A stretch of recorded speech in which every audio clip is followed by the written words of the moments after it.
Let me take you back to one of my first visits to the chiropractor.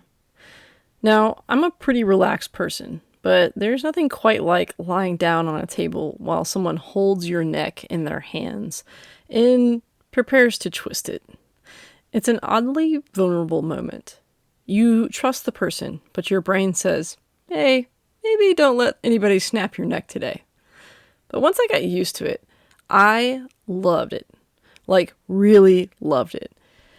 Neck adjustments became one of my favorite things. It's like popping your knuckles, but it's in 4K surround sound. It's fantastic.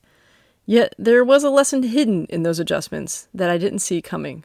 A lesson about stress and tension and the strange way the brain and body communicate. On one particular visit, my neck was kind of tight. I don't know if I slept on it wrong or done something. Not sure.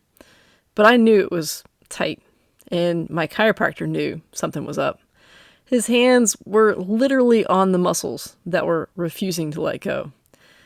And then he pulled out this trick, a trick I'd watched him use on someone else but had completely forgotten about. He gently positioned my head just before the adjustment, a slight wiggle, a shift, everything lined up. Then he said this, "Take a deep breath." So I did. "Now wiggle your toes." And then instantly, as I wiggled my toes, crack, the adjustment happened. I didn't even have time to tense up. I didn't have time to resist. I just lay there thinking, what sorcery was that? And he explained it to me. Your brain can't focus on tensing your neck up and wiggling your toes at the same time. When you focus on one, the other relaxes just long enough for me to help you instead of hurt you. Half a second. That's all he needed. Half a second of distraction for relief. Half a second of focus somewhere else to undo the tension where it mattered. And that was the coolest psychological trick I'd ever experienced. The more I thought about it, the more profound it became. You see, if you're too tense, even the thing that's meant to help you can hurt you. If you resist, you end up making the solution worse. If you tighten up, the adjustment becomes more painful than it needed to be. And life is no different. We get stressed and we brace. We tighten our jaw, we clench our shoulders, we prepare for impact. And sometimes we make the moment harder by tensing up against the very thing that's meant to make us better. Tension is natural, but relaxation in that tense moment, that's a skill we can all learn. The chiropractor taught me more about how to survive the neck adjustment. He taught me how to calm myself on command.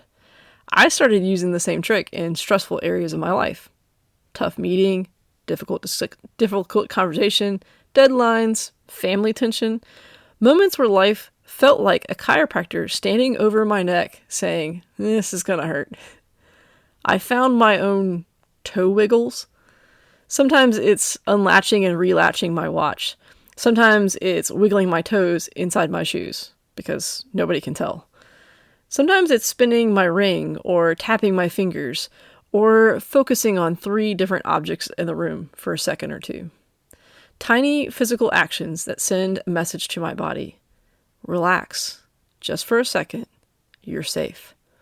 And suddenly everything becomes easier, clearer, more manageable. It's like having a superpower, one that very few people know they can learn. So, what's your wiggle? You don't have to do 5 minutes of meditation in a tense moment, because you don't have 5 minutes. You need 5 seconds. A small cue, a physical shift, something that interrupts the cycle of fear, tension, and resistance. So ask yourself this. What small action could I tell my brain to relax? What gesture could snap me back into the present moment? What simple physical cue could loosen the part of me that keeps tightening up? It might be touching your fingertips together, or taking one deliberate breath, or pressing your feet flat against the floor, or focusing on the cold of a water bottle in your hand. Whatever it is, it needs to become your reset button, your half-second window where the adjustment can happen without harm, where solutions become possible, and where clarity returns. Imagine being the person in the room who doesn't tense up, who thinks clearly, who stays calm, who makes the decision instead of reacting. This is what you need to learn. It's the trick that you got to master. Because when everyone else is bracing for impact, you have to learn to breathe, to relax, to trust the moment instead of fighting it.